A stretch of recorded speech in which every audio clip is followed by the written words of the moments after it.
Hey there, it's Tom Corson-Knowles, best-selling author of Guest Blogging Goldmine, and in this video I'm going to give you a quick guide to guest blogging and show you how to use it to drive massive amounts of traffic to your website. Now, this was my tried and proven strategy that I used. It was one of my first marketing strategies I started to use online several years ago that really started to amp up my business big time. So I think in just 9 months, I took one of my blogs from 0 to over 100,000 hits a month, basically just through guest blogging. And it's a totally free strategy. You don't need any money. All it takes is a little bit of time and a little bit of creativity and a little bit of work to make it work for your business. So first of all, you have to have a blog that's valuable. If you don't have a blog that's valuable, if you're not posting valuable content on your site, if you haven't gone through the rest of this course, and the rest of the information on how to create a website that's attractive and valuable and is actually adding valuable information to the marketplace. If you haven't done that, guest blogging is not going to work for you. It's just not, because it's all about relationships and it's all about adding value. So the more relationships you create, the better those relationships are, and the more value you add, the better you will do with guest blogging. If you have no idea what guest blogging is, basically, it's when you go to someone else's website and say, hey, I will write an article for your website, and you can post it and then link back to my website. It's a very simple way of doing it, doing business online. A lot of bloggers need content, want content for their audience. And so if you can write a great article for their audience that's going to help them, they will happily post your article exclusively on their site and then link back to your website. And it's usually done through an author bio. Again, a guest blog post is basically just any regular blog post, but it's written by someone else from an outside website generally, and then you're going to link back to their site in return. You don't have to link back to their site, but that's generally kind of the best practice for guest blogging. And if you're going to use guest blogging to grow your business, you're always going to want to link from the websites you guest blog on, because that's basically why you're doing it. That link is going to give you tons of credibility within Google and other search engines and help get you a lot more traffic to your website. So here's how I go about guest blogging. So the first thing I would do is I would go to Google and I want to find blogs in my marketplace. So let's just say you are a blogger and you blog about gardening. So I'm going to go type in gardening blogs, and then I'm just going to search. I'm going to take these links on Google. I'm going to go ahead and click some of these links and check out these websites.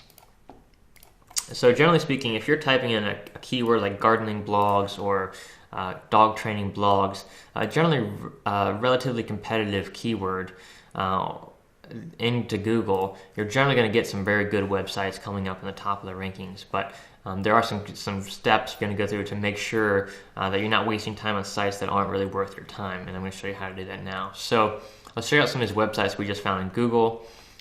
Here's gardenbloggersconference.com. It has a list of top garden blogs. So here's 50 blogs, what they call the top 50 gardening blogs, according to BlogRank. This is just perfect. So if this is what I found in my marketplace, I would be like jumping up and down right now, because we just saved a lot of time and effort to find the top 50 blogs in our marketplace. Someone else already did that for us. So we're just going to go to these different websites and check them out. So here's Cold Climate Gardening. And what we want to do, the first thing I always do when I look at a website is, number one, just make sure it looks okay. Make sure it looks like a good, legitimate, clean website. Make sure it looks like a real website, not spam, not trash. Nothing illicit or illegal going on here. Just a good, hearty, standard website. No spam at all, right? So this website looks good, looks very clean, looks well organized, so it passes the test. Obviously, there's at least one person or several people managing this website that actually care about what they're doing, and that's what you're looking for. You're looking for people who care about what they're doing, who are at the top of their field. The next thing we're going to do here is look at the Alexa rank. So you can download a plugin for the Chrome browser. It's not a WordPress plugin. It's a plugin for any web browser. So if you use Google Chrome, Mozilla Firefox, Internet Explorer, or Safari, whatever web browser you use, just Google Alexa plugin plus the name of your web browser, and you will find a plugin you can use to check out the traffic of these websites. And I'll put a link underneath this video to the plugins for you.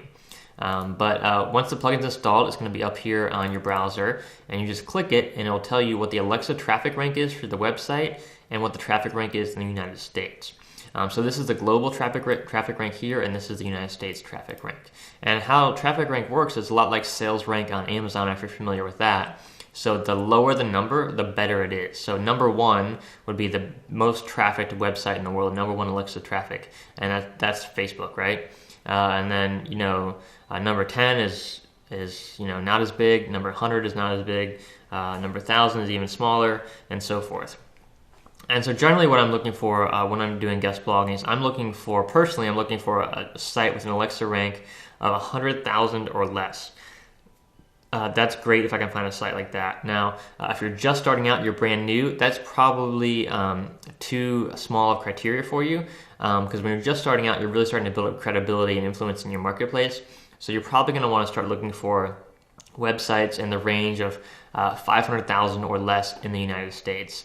The bigger you get, the more successful you become, the more prominent you become in your industry. You can start targeting bigger and bigger websites and stop spending time on the smaller websites. But when you're just starting out and you're brand new, a website like this would be just fine. Another thing to check is how many sites are linking in. So if this site has 433 sites linking into this website, so that's very high quality. It's a lot of links right there. And you don't know the quality of the links just from this number, but you know that they do have a lot of links and they've got a good bit of traffic. So if I was a brand new blogger in the gardening market, I would definitely want my guest post on this site. Now, the next thing you have to do is actually figure out, okay, do these people actually want guest posts on their website? So what I would do is I would start reading all their blog articles. I would see, number 1, do they have any guest posts on their site?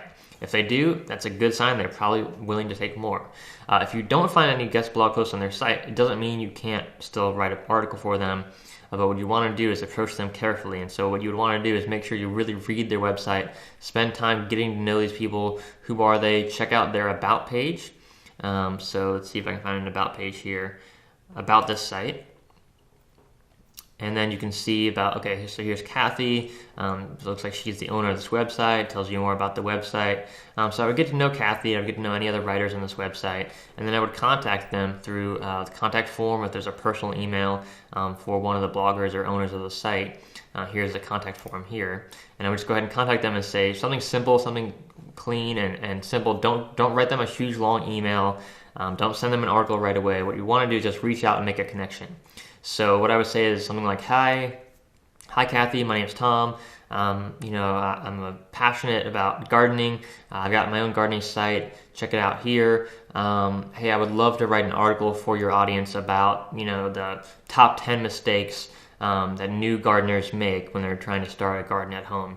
And just something simple, something helpful for their audience. Keep the email short, keep it simple, keep it sweet. Keep it friendly. Make sure you proofread it. Don't have spelling errors or grammatical errors stuff in there. It's going to turn people off. If you're offering to write an article for them, it's going to be helpful. Make sure your writing in your email is helpful and clear and concise as well. So once you've done that, then you would just wait to hear back from them. And what you want to do is the key here is numbers. So the more numbers you have, the better. Now, you're not spamming people, so this is really important. Now, there's a fine line between spam and actually genuinely reaching out to connect to people to make good connections. If you're just copying and pasting the same message over and over again to random websites, if it's spammy, if it's long, if it's not helpful, if it's not relevant, it's just spam, right? And it's not going to help you grow your business. It's not going to help you get guest posts.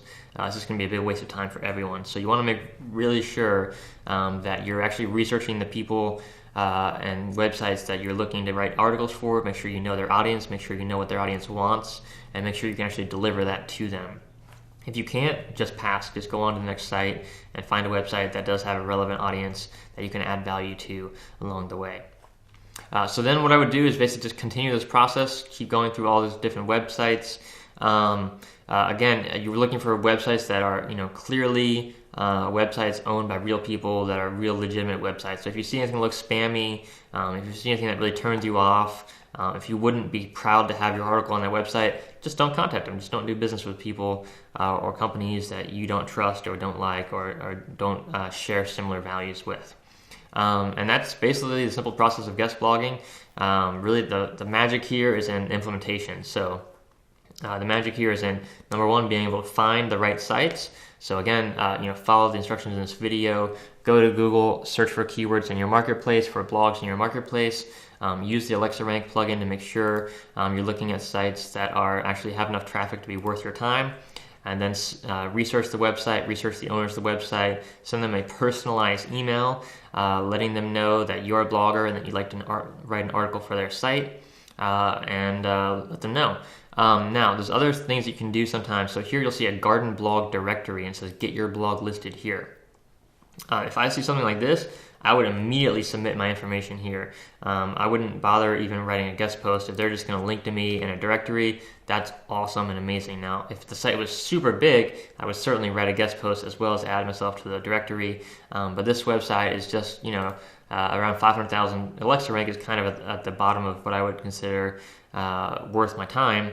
And so I wouldn't, if I can just get a link from a directory here, rather than having to take the time to write a whole article for their website, that's awesome. So anyone in gardening, I would definitely go to the site. I would add your blog here to this directory. It's a great way to get a link through blog directories and things like that. Now, one important thing to take note of when you're doing guest blogging or any kind of link building to your website is you want variety. So what you wouldn't want to do is go to every website that has a blog directory and only have your blog links on blog directories. If Google sees you have all of a sudden 0 links, then all of a sudden you have 100 links from 100 different directories, and they're all the same type of link with the same keywords in the link, Google's going to know something's up. That's not natural, it's not normal, and it's probably not going to help your search engine rankings. But if you do this consistently, guest blogging consistently over time, a little bit at a time, maybe 1 or 2 articles a week, over weeks and months and years, that turns into massive amounts of links, massive amounts of traffic, massive amounts of credibility, and Google says, hey, this is natural, it's this natural progression of link building. The links are varied, they're from different websites with different anchor text. It just looks natural, it feels right, and so Google's going to say, hey, we trust you, we trust your links, we trust the credibility of your website, so we're going to send you a lot more traffic now. So that's basically guest blogging in a nutshell. It doesn't have to be very complicated. If you just follow the system in this video, it will work for you. But again, the key is consistency, finding the right websites, creating connections with the right people, the right influencers, and then also being willing to go beyond, to take relationships to an even deeper level. So through guest blogging, I've had things like podcast interviews where I've interviewed other people for my podcast. Other people have had me on their podcast shows. I've had radio interviews. I've been on webinars, I've spoken at conferences, all through connections that I built through guest blogging and connecting with other bloggers in my marketplace. So it's an incredibly powerful strategy. Really, if I could only choose one way to get traffic to my blog, it would be only guest blogging, because what you're doing is you're connecting with the biggest influencers in your marketplace. So imagine your marketplace right now, however many millions or billions of dollars a year it is. Imagine if you had relationships with every one of the top people, the top influencers in your industry, the top websites in your industry. Do you think that would help your business? Abso-freaking-lutely, right? And you don't need to spend money to do it. All you have to do is spend the time, energy, and effort to do the research and to build the relationships. And that's why I love guest blogging. I'm super passionate about it. And that's why I'm not going to tell you, thousands of different ways to get traffic to your blog. You don't need thousands of different ways. Most of the traffic strategies I've tried, and I've tried thousands of ways, 99% of them don't work, take too much time, take too much money, aren't worth the effort. Guest blogging is one of those few strategies that really, really work and really, really works well if you do it right. But again, the key is to do it right and to do it consistently. So if you just do it for a week or just a month or just 6 months or even just a year, it's not going to work for you. You might as well not even bother doing it at all. If you do it consistently for 2 years, 3 years, 5 years, you will see incredible increases in your traffic and in your sales online, assuming you have sales funnels and everything set up to actually make money and sell online. You'll see just huge amounts of traffic through guest blogging if you stay consistent with it. All right, so I hope this video has been helpful for you, and I'll see you in the next video. Take care.